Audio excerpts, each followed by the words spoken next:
what's interesting to me are some of the following things. Your hips have rotated and turned approximately 30 degrees left, and the shoulders are now about 20 degrees to the left at impact. They've gone that much left. They've rotated towards the target. Also, you're going to see some air underneath the right heel at impact. There are people who will tell you to keep your right heel on the ground when you hit it. This is absolutely wrong. If you want to get this much, however, jumped way off your right side with your knee far ahead and way up off your right heel, then you've jumped off your right side too quick. But you do want to be pulled slightly off that right instep at impact, like the pitcher we talked about. Doug Drabeck is, as he prepares to throw, bracing his right foot up against the pitching rubber.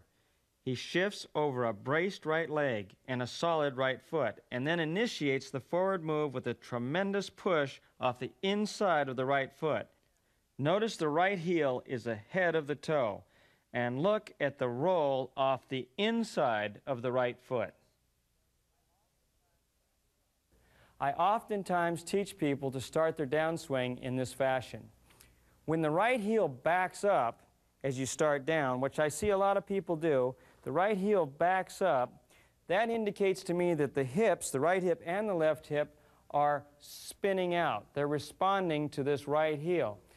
Then the left hip is going to back out of the golf shot, and that's the definition of a spin out. That, my friends, is a major, big-time power leak, so you do not want to do that. When you come in to hit the golf ball, then you understand you're on the left leg or the left post when you hit the golf ball. Because if there's air underneath the right heel, and the right heel is in front of the right toe, and you're off the instep here, then your weight is definitely going to be over on the left leg. It won't be 100%, but it sure won't be back on the right leg. If you see somebody come to impact with both feet on the ground, I don't know how much weight is where. It could be right, or it could be left, or it could be 50-50. But I want you to be at least 75% or more left at impact. So what do the turns look like at impact? Your knees and your hips have rotated just about the same, about 30 degrees to the left. And the shoulders have nearly caught up. You might ask yourself a very interesting question right here. It's something I've thought about a lot over the years, and it's a baffling thing. How can you possibly start down with your hips leading the action, your hips being a very fast part of your body, and you start down with your lower body? Everybody tells you that. Yet, let's remember our theoretical model, where we had a 50-degree differential at the top.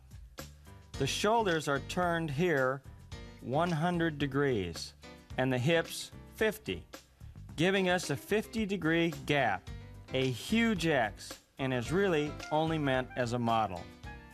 The closer you get to this model gap, however, the more power you will have.